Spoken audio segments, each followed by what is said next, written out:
তো আজকে যে বিষয়টা নিয়ে আমরা আলোচনা করব সেই বিষয়টার নাম হচ্ছে নাসেইডস, যাকে আমরা সংক্ষেপে বলি NSAID। অর্থাৎ নাসেইডস কথাটির অর্থ যদি আমরা ভাবি, ফুল ফর্ম সেটা কিন্তু হচ্ছে non, S for steroidal, A for anti, I for inflammatory, আর ডি ফর ড্রাগস। তো নাসেইডস কথার পুরো অর্থ কিন্তু non steroidal anti inflammatory drugs. তো আমরা যেটা নিয়ে আলোচনা করছি সেটা হচ্ছে অ্যান্টি ইনফ্লামেশন। তো অ্যান্টি ইনফ্লামেশন জানার আগে আমাদের জানতে হবে ইনফ্লামেশনের মেকানিজমটা কিভাবে হয়, মেনলি যে কিভাবে ইনফ্লামেশনটা হচ্ছে। তো মনে করো আমাদের এটা হচ্ছে সেল ওয়াল, আমাদের সেলের সেল ওয়াল। তো কোনো কারণে মেকানিক্যাল ট্রমার কারণে হতে পারে, বা ইনঅর্গানিক অর্গানিক কেমিক্যাল পয়জনসের কারণে হতে পারে, অথবা কি বলা যায় যে ফরেন কোনো বডি যদি আমাদের ফরেন কোনো বস্তু যদি আমাদের দিয়ে প্রবেশ করে তার কারণে হতে পারে, অথবা কোল্ড হট যাই হোক কিছু আমাদের স্কিনে টাচ করলে হতে পারে, বা আরও যে সমস্ত বডির মধ্যে ইনফ্লামেটারি রিসেপ্টার্সগুলো আছে তারা কোনো কারণে যদি অ্যাক্টিভ হয়ে যায়, তাহলে প্রথম যে কাজটা হবে সেটা হচ্ছে এই যে সেল ওয়ালের এটা একদম মানে একটা কোষের সেল ওয়াল, এটা যদি কোষ হয় তো এটা হচ্ছে সেল ওয়াল। তো সেল ওয়ালটা ডিস্ট্রাকশনই হচ্ছে ফার্স্ট স্টেপ। তো ফার্স্ট স্টেপটার নাম কি? Destruction of cell wall. Distraction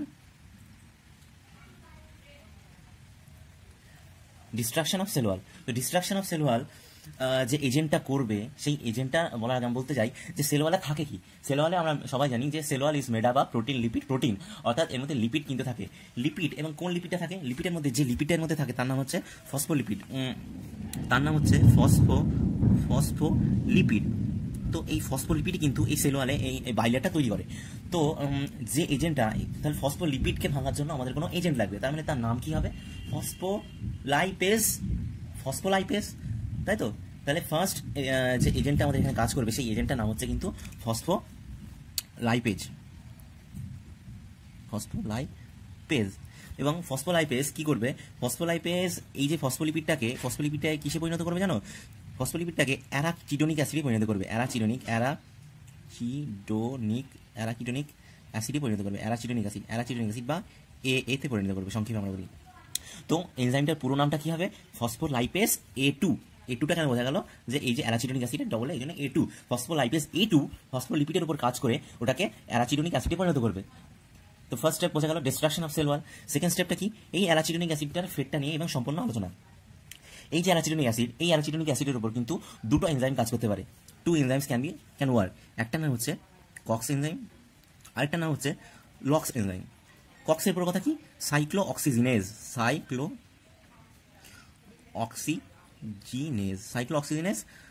আর এর নাম, লক্সের নাম কি? লাইপোঅক্সিজিনেজ।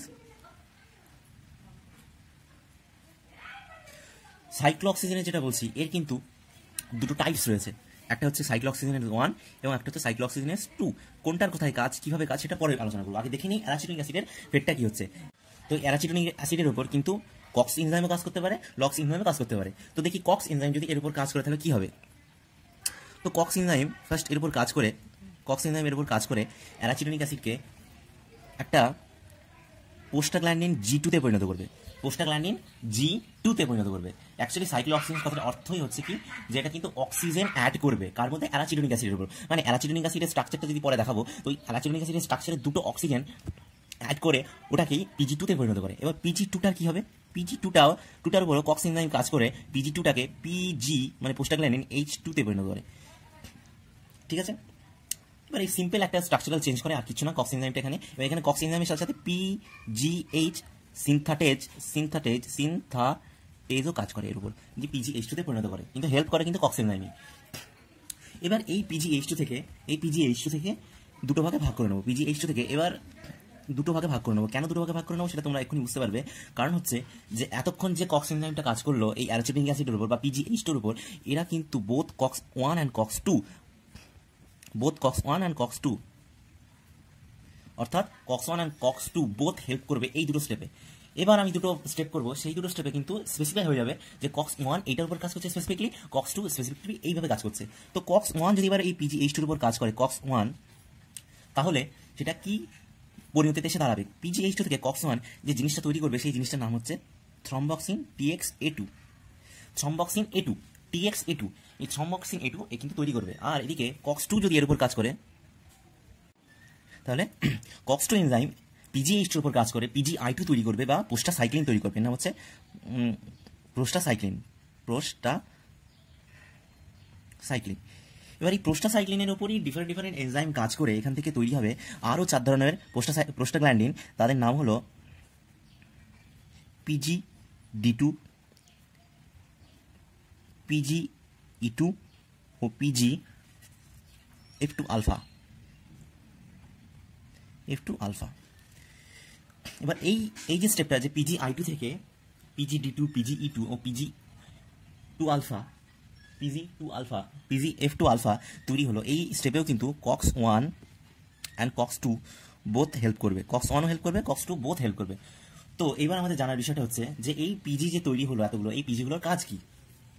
ফার্স্টেই বলতে গেলে বলা যায় যে থ্রম্বোক্সিন এটুর কাজ নিয়ে আলোচনা করি। এই COX-1 যে থ্রম্বোক্সিন এটুর তৈরি করে, এর কাজ কিন্তু মেনলি হচ্ছে প্লেটলেট অ্যাগ্রিগেশন, অর্থাৎ যদি কোনো বডিতে যেখানে প্লেটলেট বেশি থাকবে বা প্লেটলেট থাকলো, তো প্লেটলেটগুলোকে ও কিন্তু অ্যাগ্রিগেশন ঘটাবে, এইভাবে অ্যাগ্রিগেশন মানে কি, জমা করবে।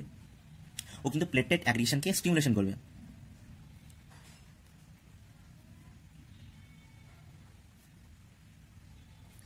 অ্যাগ্রিগেশনকে স্টিমুলেশন দেবে। আর যদি এদিকে আমরা PGI2-র কথা বলি, PGI2 কিন্তু এর মেনলি কাজ হচ্ছে ভেসেলকে ডাইলেট করা, অর্থাৎ ভ্যাসোডাইলেশন করবে। এবার এ কিন্তু প্লেটলেট অ্যাগ্রিগেশনকে বাধা দেয়, মানে ইনহিবিট করে। কিন্তু প্লেটলেট অ্যাগ্রিগেশন যেটা আমরা বললাম PA, প্লেটলেট অ্যাগ্রিগেশন কিন্তু এ বাধা দেবে, প্লেটলেট অ্যাগ্রিগেশনকে বাধা দেয়। এবার এখান থেকে তৈরি PGE2, এই PGE2-র কিন্তু মেইন ভূমিকা ইনফ্লামেশনের জন্য, PGE2। আর এগুলো তেমন কোনো কাজ নেই, এটা হচ্ছে কি বলা যায়, এটা হচ্ছে উইক প্লেটলেট ইনহিবিটার, প্লেটলেট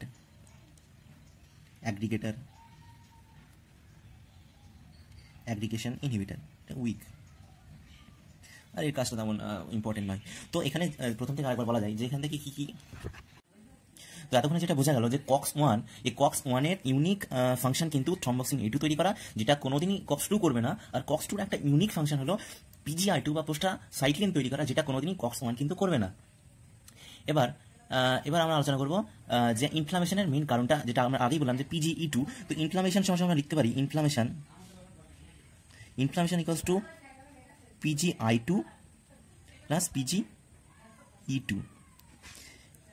ইনফ্লামেশনের সময় কিন্তু PGI2 R PGE2 must be present থাকতেই হবে, এটা একদম মাস্ট। এরাই কিন্তু ইনফ্লামেশনের এরপরে যেটা ফিজিওলজিক্যাল লেভেলে যেটা হচ্ছে ফোলা, যেটা আমরা বিখ্যাত যে কলার, রাবার, ডলার, যেগুলো আমরা জানি যে ইনফ্লামেশনের সময় হয়, ফুলে যাওয়া, লাল হয়ে যাওয়া বা পেন হওয়া, এই সমস্ত কিছুর জন্য দায়ী কিন্তু PGI2 এবং PGE2। এখানে বলতে গেলে বলা যায় যে PGI2 কিন্তু এরা কিন্তু আমাদের পেন সেন্সেশনটা ফিল করায়, পেন সেন্সেশন যে রিসেপ্টরগুলো তাদের কিন্তু অ্যাক্টিভ করার দায়িত্ব নিয়েছে কিন্তু PGI2। তো এটাই ছিল ইনফ্লামেশনের মেকানিজম। এবার আমরা আসবো যে নাসেটস কিভাবে কাজ করছে। নাসেটস কিচ্ছু নয়, নাসেটস কি করবে, নাসেটস আমরা জানি, নাসেটস মেনলি যে এই এনজাইমগুলোকে ব্লক করার কাজ করবে, যেগুলো এই যে ফসফোলাইপেজ A2 বা COX এনজাইম, এগুলোকে ব্লক করার কাজই করে কিন্তু নাসেটস। তো নাসেটস যদি বলতে যাই, নাসেটস কিন্তু 3 টাইপসের রয়েছে। একটা হচ্ছে যেটা COX-1 COX-2-কে দুটোকেই ব্লক করে, COX-1 and 2 both inhibitor।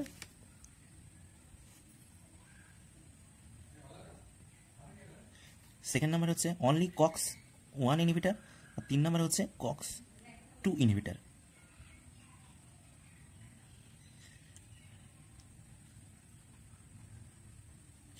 তো এগুলো নিয়ে আলোচনা করবো। দেখো COX-1 and COX both inhibitor কি করবে, COX-1 and 2 both inhibitor যে স্টেপগুলোর উপর কাজ করবে সেটা হচ্ছে কোন স্টেপ, যে এই স্টেপটার উপর কাজ করবে, COX-1 and COX-2 এটার উপর কাজ করবে, এটার উপর কাজ করবে, আর এই স্টেপটার উপর কাজ করবে। এই 3টে স্টেপের উপর কিন্তু COX-1 and 2 both inhibitor যে সমস্ত নাসেটসগুলো আছে, ড্রাগসগুলো আছে, তারা কাজ করবে। সেকেন্ডলি যে COX-2 ইনহিবিটার, যে COX-1 ইনহিবিটার যেগুলো রয়েছে, COX-1 ইনহিবিটার এই যে স্পেসিফিকলি এই স্টেপের উপর কাজ করবে, COX-1 ইনহিবিটার। আর যেটা COX-2 ইনহিবিটার আছে স্পেসিফিকলি, সেটা কিন্তু এই স্টেপটার উপর কাজ করবে।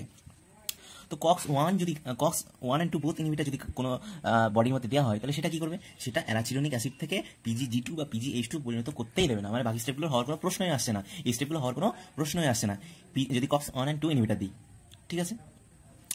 আর যদি আমি শুধু COX-1 ইনহিবিটার দিই, তাহলে কি হবে, PGH2-র উপর COX-1টা আর কাজ করতে পারবে না, মানে PGH2-র উপর সম্পূর্ণ কাজ করার দায়িত্ব পেয়ে গেল কিন্তু COX-2। তার মানে কি, সম্পূর্ণ PGH2 দায়ী এবার COX-2 এনজাইমের দ্বারা PGI2-তে পরিণত হবে, মানে ইনফ্লামেশনটা কিন্তু চরম লেভেলে চলে যাবে। এবার কিন্তু আবার যদি আমরা যদি কক্স টু ইনহিবিটার দিই, শুধু অনলি কক্স টু ইনহিবিটার, তারা কি করবে, কক্স ওয়ানকে ব্লক করবে না। তার মানে পুরো পিজিএইচ টুর উপর কাজ করার দায়িত্ব পেয়ে গেল কক্স ওয়ান। তার মানে সম্পূর্ণ পিজিএইচ টুটাকেই কিন্তু কি করবে, থ্রম্বক্সিন এটুতে পরিণত করবে। এর ফলে আমাদের বডির যেখানে সেখানে বলতে মানে থ্রম্বক্সিন এটু প্লেটলেট অ্যাগ্রিগেশন করে, মানে যত্রতত্র প্লেটলেট অ্যাগ্রিগেশন হবে, প্লাম্পিং হবে, সেটাও একটা বাজে ভয়াবহ অবস্থা। তো এর উপরে আরেকটা স্টেপ আছে যেটা ছিল ফসফোলাইপেজ A2 স্টেপ, মানে ফসফোলাইপেজ এনজাইমটা যেখানে এটাকে ডিস্ট্রাকশন করছিল। যদি এই স্টেপটাকেই বাদ দেওয়া যায় তাহলে কেমন হয়? হ্যাঁ, এটাকেও বাদ দেওয়া যায়। আর এটাকে বাদ দেওয়ার কাজ যে করে, মানে এই এনজাইমটাকে ইনহিবিট যে করে, সে আর কেউ নয়, তার নাম হচ্ছে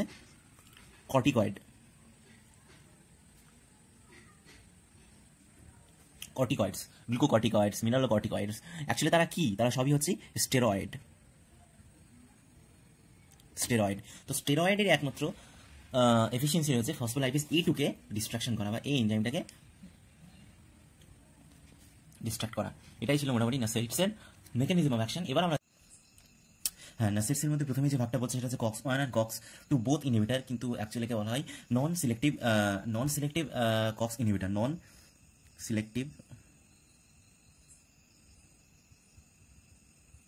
কক্স ইনহিবিটার। কাউকে সিলেক্ট করবে না, নন সিলেক্টিভ।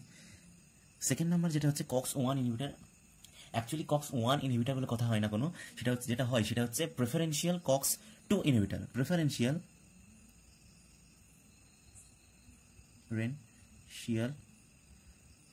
Cox 2 inhibitor. অর্থাৎ প্রেফারেন্সিয়াল কক্স 2 ইনহিবিটর কথা অর্থ কি? এরা বডিতে কক্স 2কেই প্রেফার করে, কিন্তু মাঝে মাঝে কিছু সিচুয়েশনে কিন্তু এরা কক্স 1কেও ইনহিবিট করে। এই কথাটির অর্থ এরকমই। আর 3 নম্বরে যেটা আসছে সেটা হচ্ছে কক্স 2 ইনহিবিটার, মানে একে আরো ভালোভাবে বলতে গেলে বলা যায় সিলেক্টিভলি কক্স 2 ইনহিবিটার। মানে এরা শুধুমাত্রই কক্স 2 ইনহিবিটারকেই ইনহিবিট করবে, এই কক্স 2 এনজাইমকে ইনহিবিট করবে। Selective COX inhibitor, COX 2। যেমন